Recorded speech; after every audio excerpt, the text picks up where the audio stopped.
আমাদের গাছের কুমড়ো ফুল। রোজ সকালে আমার মেয়েকে এরকম ভাবে মর্নিং বলি। আর আমাদের তো অনেকগুলো কলা গাছ আছে, আর তার মধ্যে এই মোচাটা হয়েছিল। এই র্যাকটা আমি অর্ডার দিয়েছি। হে এভরিওয়ান, ইন্দিসাস ওয়ার্ল্ড চ্যানেলে এটাই আমার প্রথম ভ্লগিং ভিডিও।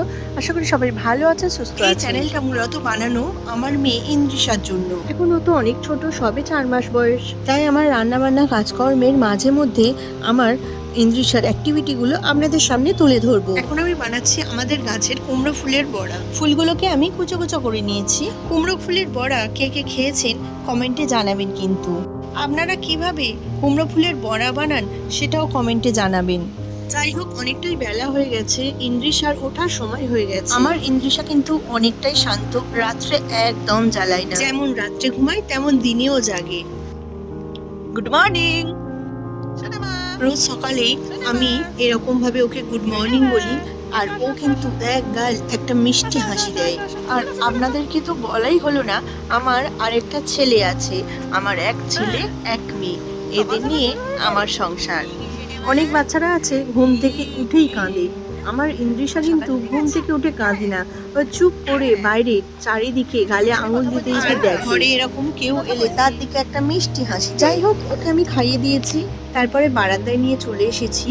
যেহেতু ঘরে একা থাকতে চায় না একদম, তাই রান্না করতে করতে ওকে লক্ষ্যে দেবো। এখানে আমি ভাতের চাল ধুয়ে নিয়েছি, এবার রান্নাটা বসিয়ে নেব। আর যাদের বাড়িতে ছোট বাচ্চা আছে তারা তো জানোই ছোট বাচ্চাকে নিয়ে ভিডিও করা কতটা সমস্যা।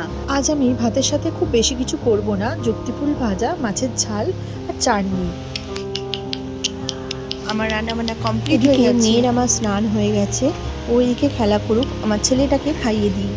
ছেলেটা আমার ঘুমাবে, মেয়েটা ওর মাথায় মারবে, গায়ে মারবে, চুল ধরে টানবে। এটা প্রত্যেক দিনের যেন চলতেই থাকে। যাই হোক, ওদেরকে আমি ঘুম পাড়িয়ে দিয়েছি। ছোট ছোট বাচ্চাদের জামা কাপড় রাখতে অনেকটাই কষ্ট হয়, তাই আমি ফ্লিপকার্ট থেকে এই র্যাকটা আমি অর্ডার দিয়েছি। কেমন হয়েছে কমেন্টে জানাবেন। দাম কিন্তু বেশি না, 858 টাকা নিয়েছে।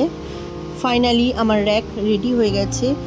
বিকেলে আরও কাজকর্ম আছে, সেগুলো আপনাদের সাথে শেয়ার করা হয়ে ওঠেনি। এবার এই সন্ধে হয়ে গেছে, আর আমাদের তো অনেকগুলো কলা গাছ আছে, আর তার মধ্যে এই মোচাটা হয়েছিল, আমার শাশুড়ি মা কেটে এনেছে। আজ রাতের তরকারি বানাচ্ছি, মোচার তরকারি। যেহেতু রাতে আমাদের রুটি হয়, তাই আমি এখানে আটা মাখিয়ে নিয়েছি। প্রথমে অল্প করে মোচা মিক্সি করে নিয়েছি, তার কারণ হচ্ছে আমি মোচার বড়াও বানাবো। এই যে কাঁচা ছোলা দেখতে পাচ্ছেন, এটা কিন্তু মোচাতে দেওয়ার কথা ছিল, তাই শেষে মিশিয়ে দিচ্ছি। ভিডিওটা কেমন লাগলো কমেন্টে জানাবেন, ভালো লাগলে সাবস্ক্রাইব করে পাশে থাকবেন। ধন্যবাদ।